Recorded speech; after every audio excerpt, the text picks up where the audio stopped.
매일 아침 꼭 챙겨야 할 뉴스 딱 3개만 골라서 깊게 들여다봅니다. 뉴스 세계 시간인데요. 오마이뉴스의 곽우신 기자 모셨습니다. 어서 오세요. 네, 안녕하세요. 박지훈 변호사 모셨습니다. 어서 오세요. 안녕하십니까? 네, 자, 첫 소식 가보죠. 네, 김봉현 전 스타모빌리티 회장의 검사 술접대 의혹에 대해서 수사팀이 해당 술접대가 실제로 있었다고 결론을 내린 것으로 나왔습니다.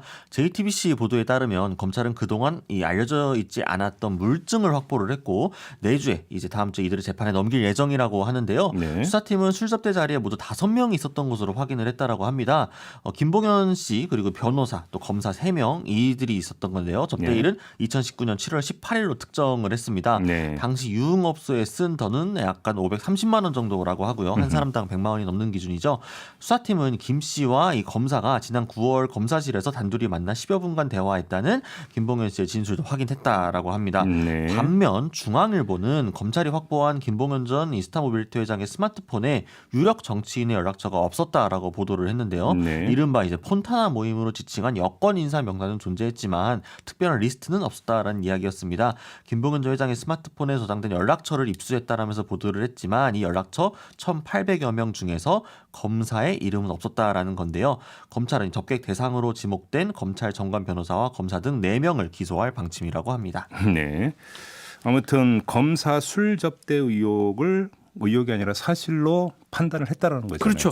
지금 이제 이게 뭐 뇌물죄냐 뭐 여러 가지 얘기가 있는데 대가 관계 같은 건 아직까지 입증이 안 된 걸로 보입니다. 그래서 이른바 김영란법 청탁금지법 위반이 될 것으로 보이고 예. 우리 청탁금지법상으로 봤을 때는 1인당 1회 접대가 100만 원 이상이 되면 3년 이하의 징역에 처할 수가 있습니다. 네. 그래서 아마 금액상으로는 100만 원이 넘어간 걸로 이 수사팀은 판단한 걸로 보이고요. 네. 변호사 그리고 김봉현 또 그리고 검사들까지 이렇게 기소가 될 것으로 보입니다.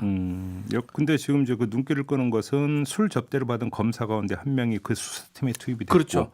거기서 검사실에서 김봉현 씨를 따로 불러서 10분간 대화를 나눴다. 네. 이게 지금 이제 또 중요한 대목 아니겠습니까? 요거는 그냥 청탁금지법 위반으로 기소를 하는 부분은 이거대로 기소가 되는 거고요. 네. 그 내용들은 다른 의미가 있을 것 같습니다. 음. 어떤 식으로 이 배정이 됐고 네. 어떤 식으로 뭐 이렇게 조사팀에 합류가 됐는지 이런 부분들이 지금 아마 검찰 내에서 더 중요한 부분이 아닌가. 그래서 이제 기소가 그게 이제 그 이 술자리 모임을 주선했다라고는 변호사가 검사들을 소개하면서 그렇죠. 라임 수사팀에 갈 사람이다라고 네. 했다는 그 대목 지금 그렇죠. 그 말씀하시는 부분이 거죠? 이제 지금 사실은 뭐 청탁금지법에 그런 내용은 나오지는 않지만 네. 그 부분이 사실은 더 중요한 부분이 아닌가 생각이 됩니다. 그러니까요. 네. 반드시 규명이 돼야 되는 게 바로 그 부분입니다. 네. 네. 네, 그러니까 이제 또 보도를 보게 되면은 그 검찰 측에서 확보한 물증이라든가 이제 정황상 증거들이 굉장히 좀 구체적인 것으로 보입니다. 예를 들면 물증 같은 경우는 이제 기지국 접속 기록이라고 하는데 50m 내에 그 해당 유흥업소가 있다라고 하는 거죠. 그리고 이제 검사들의 위치 정보 역시 같은 곳으로 나왔기 때문에 좀 상당히 특정할 만했다라는 것이고, 예를 들면 또 유흥업소에서 쓴 530만 원 같은 경우에도 뭐 150만 원은 뭐 여성을 부른 돈이었고 반주 밴드 비용이 50만 원, 뭐 술값 300만 원 이런 식으로 그러니까 굉장히 좀 그러니까 상당히 구체적으로 검찰 측에서 어쨌든 확보를 한 것으로 보입니다. 그렇다면 기소에도 큰 무리가 없을 것이고 실제로 재판에 가더라도 네. 입증하는 데는 뭐 하나 유리하지 않을까 이렇게 추측해 볼 수 있겠네요. 그러니까요. 이제 이 파장이 어디까지 가느냐. 그렇죠. 이 범죄가 뭐 중요하지만 네. 이거보다는 오히려 어떻게 그 수사팀에 합류하게 됐는지, 이 변호사가 어떤 역할을 하게 됐는지 그렇죠. 그 부분이 지금 오히려 더 중요한 부분이 아닌가 생각이 됩니다. 그렇습니다. 그러니까 지금 여기서 어떤 술 접대 사실만 지금 이제 밝혀졌다는 네. 보도인 것이고, 어떻게 해서 그 술 접대를 받은 검사 가운데 한 명이 라임 수사팀에 투입이 됐고, 네. 또 어떻게 해서 투입되기도 전에 그 변호사는 알게 됐는지. 투입될 거라는 이야기를 그렇게 그 할 수 있었는지, 네. 결국은 이제 그 뒷 배경이 무엇인지, 이게 이제 또 규명이 돼야 되는 문제인 것 같습니다. 자, 그 점 확인을 하고요. 또 두 번째 소식으로 넘어가죠. 네, 옵티머스의 복합기 임대료 지원 의혹과 관련해서 검찰 수사를 받던 더불어민주당 이낙연 대표의 측근이 숨진 채 발견이 됐습니다. 경찰과 검찰에 따르면 어젯밤이었죠. 서울중앙지법 청사 인근 건물에서 이낙연 대표 비서실 부실장이었던 이 아무개 씨가 숨져 있는 것을 경찰이 건물 수색 도중 발견했다라고 하는데요. 이 씨는 원래 이제 전날 서울중앙지검에 출석을 해서 변호인이 동석한 가운데 저녁 6시 30분까지 전까지 조사를 받았습니다. 또 저녁 식사 후에 조사를 재개할 예정이었는데 모습을 감췄다고 하는데요. 경찰은 가족으로부터 이 씨에 대한 실종 신고를 접수하고 핸드폰 위치 추적 등을 통해서 소재를 파악하다가 그를 발견했다라고 합니다. 이 씨는 숨지기 전에 가족에게 미안하다라는 말을 했다라고도 하는데요. 네. 경찰은 어쨌든 이제 이 씨가 극단적인 선택을 한 것으로 추정을 하고 주변인들을 상대로 정확한 사망 경위를 조사할 예정입니다. 아직 네. 유서는 따로 나오지 않았고요. 예. 이 씨는 이제 이낙연 대표의 전남 도지사 시절부터 정무특보를 지낸 인물입니다. 서울시 선거관리위원회는 지난달 이낙연 대표가 옵티머스 자산 운영에 관련 업체인 트러스트올로부터 종로 선거사무실 복합기 임대료 월 11만 5천 원을 몇 달간 지원받았다는 의혹과 함께 이 씨 등 2명을 정치자금법 위반 혐의로 검찰에 고발한 바 있는데요. 서울중앙지검은 이런 일이 발생해 매우 안타깝게 생각하며 유족분들에게 깊은 애도를 표한다라는 입장을 밝혔습니다.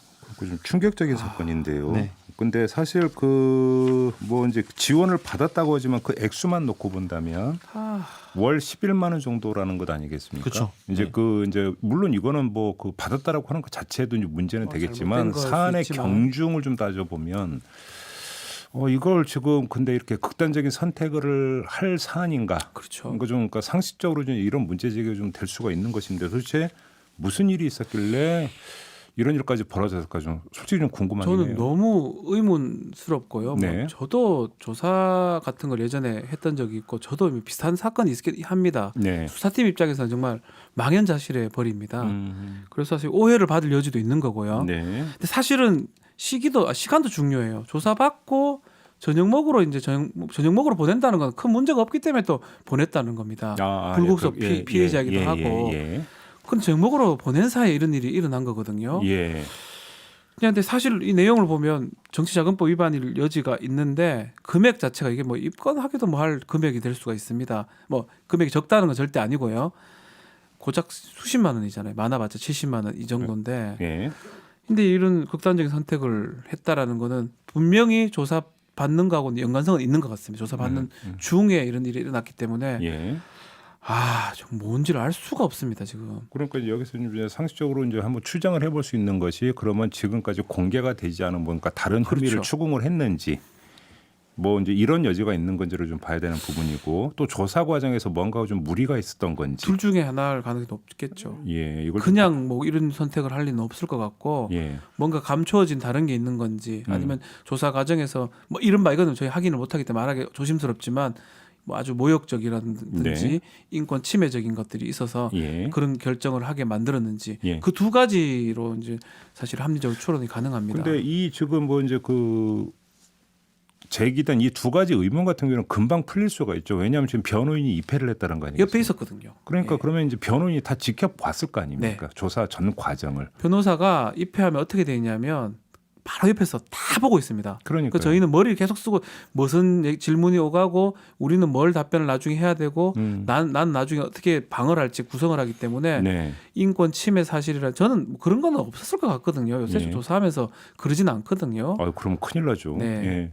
그리고 변호사가 식사도 거의 같이 하는 경우가 많기 때문에 이 변호사가 좀 많은 것을 좀 알고 있지 않을까 또 조심스럽게 또 얘기를 할 수 있을 것 같습니다. 이제 뭐 보도들을 보게 되면은 이제 월 이제 10여만 원 정도의 이 대여료를 받은 것 외에도 뭐 1,000만 원 상당의 가구나 집기까지 제공받은 거 아니냐 옵티머스 측으로부터 뭐 이런 의혹도 나오기는 했습니다. 근데 그렇다고 하더라도 그러니까요. 이것이 과연 극단적인 선택을 할 정도의 뭐가 있었느냐 이거에 대해서 좀 의문이 있는 것이고 또 방금 말씀해 주신 것처럼 그러니까 이 분이 10년 넘게 이제 이낙연 대표와 연관을 맺은 분이고 2014년도 전남지사 경선 당시에는 수천만 원 당비 대납 의혹 때문에 실제로 이제 실형을 받고 감옥에 다녀온 사람이란 말인 거죠. 그러면은 조사를 뭐 받아본 경험도 있고 뭐가 그러니까 이게 무슨 처음에 뭐 그러니까 본인이 이런 조사 받는 것 자체가 굉장히 모욕적이고 견딜 수 없는 인격적인 뭔가를 느껴가지고 그런 결정을 내렸다고 하기에는 중앙지검 측에서도 이렇게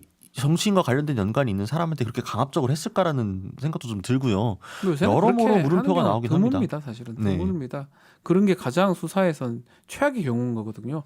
조사 자체가 못하는 거예요 앞으로. 그렇기 때문에 그런 거 다 신경 쓰고 하는데 글쎄요 뭐 어떠한 일이 있는지는 사실은 옆에 목격자 변호사가 입회가 돼 있었기 때문에 변호사를 통해서 좀 확인이 좀 돼야 되지 않을까 생각이 일단 듭니다. 뭐 이제 극단적인 선택이라는 것도 현재는 경찰의 추정이지 네. 확인된 사실은 아니기 때문에 다만 이제 그 가족에게 전화를 걸어서 미안하다라는 말을 남겼고 뭐 숨진 채 발견됐다는 점 때문에 극단적인 선택으로 추정을 하고 그렇죠. 있다는 점만 또 이제 다시 한번 확인을 하겠고요. 만약에 극단적 선택이 맞다면 그 이유가 무엇인지 이거는 현재로서는 아무도 알 수 없다. 아무도 알 수 없다. 현재로서 여기서 그러니까 뭐 무리하게 추정을 할 수 있는 그런 성질의 문제는 아닌 것 같고요. 다만 그렇게 그러니까 본다면 포인트는 그 조사 과정에 입회를 했던 변호인이 맞습니다. 오늘 뭐 이거에 관련해서 무슨 입장이라든지 설명이 있는지 없는지 네. 요걸 좀 봐야 될 것 같습니다. 네. 그렇게 좀 정리를 하도록 하겠고요. 자, 마지막 뉴스로 넘어가죠. 네, 윤석열 검찰총장에 대한 법무부의 징계위원회 개회가 다시 한번 연기가 됐습니다. 법무부가 제시한 날짜는 오는 10일인데요. 법무부는 추미애 장관의 명의로 배포한 입장문에서 검찰총장에 대한 검사 징계위 심의와 관련해 절차적 권리와 충분한 방어권을 보장하기 위해 기일 재지정 요청을 받아들이고 위원들의 일정을 반영해 심의 기일을 연기하기로 했다라고 이야기했습니다. 네. 이는 이제 윤 총장 측의 절차 규정 위반 문제 제기에 따른 것으로 보이는데요. 윤석열 총장 측 이완규 변호사는 지난 2일 징계위 기일 재지정 신청서를 제출을 하면서 형사소송법을 들면서 첫 번째 공판 기일은 기일이 지정된 이후 5일 이상 유예 기간을 둬야 한다라며 기일을 다시 잡아줄 것을 요청한 바 있습니다. 네. 또 윤석열 총장 측은 법무부가 내린 징계위원 명단 정보공개 불가 방침의 이의 신청서를 또 제출하기도 했는데요.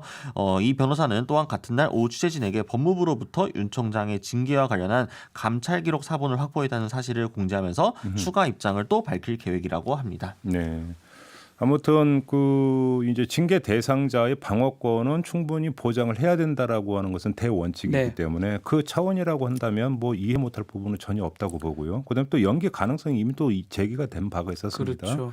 그렇게 이제 이해를 하면 될 수 있는 성질의 문제인 것 같은데 다만 이제 전후 과정을 보면 문재인 대통령이 어떤 공정성, 어떤 절차적 정당성을 강조한 위에 법무부의 어떤 태도가 바뀌었다라고 하는 지금 보도가 있기 때문에 요걸 좀 중시해서 봐야 되는 부분이 큰 틀에서는 뭐 대통령의 어떤 그 마음가짐, 대통령의 어떤 뭐 지시라고 말하기는 좀 어렵겠지만 그 틀하고는 같을 것 같아요. 네. 그래서 한 것 같은데 이게 5일 부분이 조금 해석의 여지가 있어요.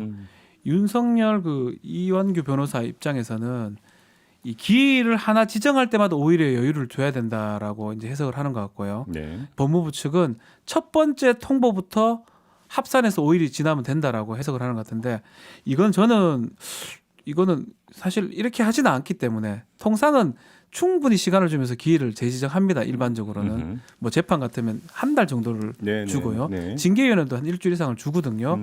그러기 때문에 약간의 무리수가 있었다고 아마 법무부도 좀 판단한 것 같아요. 뭐 해석이 그렇게 해석도 할 수도 있지만 혹시나 이게 징계가 끝난 이후에 재판이 된다면 윤석열 총장이 행정소송을 제기한다면 행정소송의 내용보다는 절차적 어떤 그런 부분 하자를 바로 드러나게 마련이거든요. 막 그런 것들도 한편으로 좀 생각했지 않을까. 그래서 아예 그런 오해의 소지 아니면 위법의 소지를 없애기 위해서 5일을 충분히 넘긴 10일 날로 잡은 것으로 지금 보입니다. 그러니까 어제 이제 그 방송 끝나고 JB 타임 진행하면서 이제 잠깐 짚었던 부분이 네. 만에 하나 징계위원회가 열리고 여기서 중징계 의결이 이루어졌는데 윤석열 총장이 이에 불복해서 이제 본안 소송은 물론이고 네. 그래서 효력정지 신청, 그러니까 가처분 신청을 내는 경우 이 경우의 수를 이제 짚어본 바가 있었는데 이건 상당히 최악으로 갈 수가 있다. 그러면 상황이 이렇게 놓고 본다면 이런 어떤 그러니까 이런 경우의 수가 발생할 수 있는 여지를 없애버린다는 그렇죠. 측면에서도 이해를 할 수 있는 거 아니겠습니까? 그렇죠. 그렇게 됐을 때 이게 참 상상하기 어려운 상황이 돼버리기 때문에 네. 약간이라도 흠결, 내용의 흠결은 뭐 막을 수가 없겠지만 그걸 갖고 다투는 막을 수는 없겠지만 절차적 흠결은 눈에 탁 띄는 거거든요. 네. 또 법원에서 판단하기 좋고 또 소송을 제기하는 입장에서는 그게 눈에 보였을 때는 그것을 이유로 해가 쟁점을 해서 소송 제기가 가능하기 때문에 그런 것들을 미리 소지를 없애기 위해서 네. 아마 10일 정도로 미룰 수도 있다 생각이 듭니다. 네, 그러니까 민주주의의 큰 원칙 중에 하나이지 않습니까? 그러니까 내용이나 목적이 옳다고 하더라도 그 과정과 절차 역시도 그러니까 정당화될 수가 없다라는 거, 그거를 기본적으로 다 지켜야 된다라는 거죠. 법무부 감찰위라든가 행정법원에서 그런 결정이 앞서 나왔던 것 역시 내용상의 문제라기보다는 절차적 정당성을 추미애 장관 측에서 제대로 지키지 않았다라는 점을 짚었던 거기 때문에 소송이 사실 뭐 중징계가 나온다면 이미 예고된 된 상황이니까 이를 당연히 지키면서 최대한 그 여지를 남기지 않고 가는 걸로 방향을 선택한 게 다만 아닌가. 뭐 윤석열 총장 입장에서는 시간을 벌었기 때문에 유리하게 보입니다. 뭐 제가 봤을 때는요. 또 일주일이라는 시간 동안 뭐 어떤 일이 또 다음 주 내도록 이 얘기를 아마 할 겁니다. 또 월성 관련된 수사도 좀 얘기가 나올 수도 있고, 그러니까 다음 주에 또 어떤 수사라든지 어떤 지금 김봉현이 접대 부분도 좀 문제가 될 수가 있고요. 아마 거의 이제 기소 시점이 거의 맞물리는 것 예, 같은데. 그게 지금 합쳐지기 때문에 그렇죠. 그 여론이 또 징계위에 영향을 끼칠 가능성도 배제할 수 없습니다. 예를 들어서 해임을 할 만한 사안이라고 판단이 된다 하더라도 그 밑으로 갈 수도 있고요. 좀 아니면 뭐 감봉이나 정직 사유인데 더 올릴 수도 있고, 이 시간 동안 과연 여론은 또 언론은 그렇죠. 누구를 또 볼 거냐에 따라서 징계가 또 어떻게 될지 저는 네. 좀 조심스럽게 그 얘기도 하고 싶습니다. 네, 하루하루가 정말로 참 여러 가지 일들이 벌어지고 있는 요즘입니다. 제가 피가 이래 마를까요? 네, 그렇습니까? 제가 그냥 예. 피가 마릅니다. 네, 시사를 다루는 입장에서 참으로 따라가기도 벅찬 못 따라가고 있습니다. 네, 알겠습니다. 아무튼 이 문제는 잠시 후 3부에서 정영훈, 정혁진 두 변호사와 좀 토론을 좀 벌일 계획입니다. 그래서 징계위를 둘러싸고 이런저런 어떤 뭐 논란이 좀 벌어지고 있는데 어떻게 봐야 되는 건지 좀 종합 정리를 해볼 계획이니까요. 좀 기다려 주시고요. 자, 뉴스 세계는 이렇게 마무리하도록 하겠습니다. 박지훈 변호사, 곽우신 기자 두 분과 함께했습니다. 고맙습니다. 감사합니다. 감사합니다.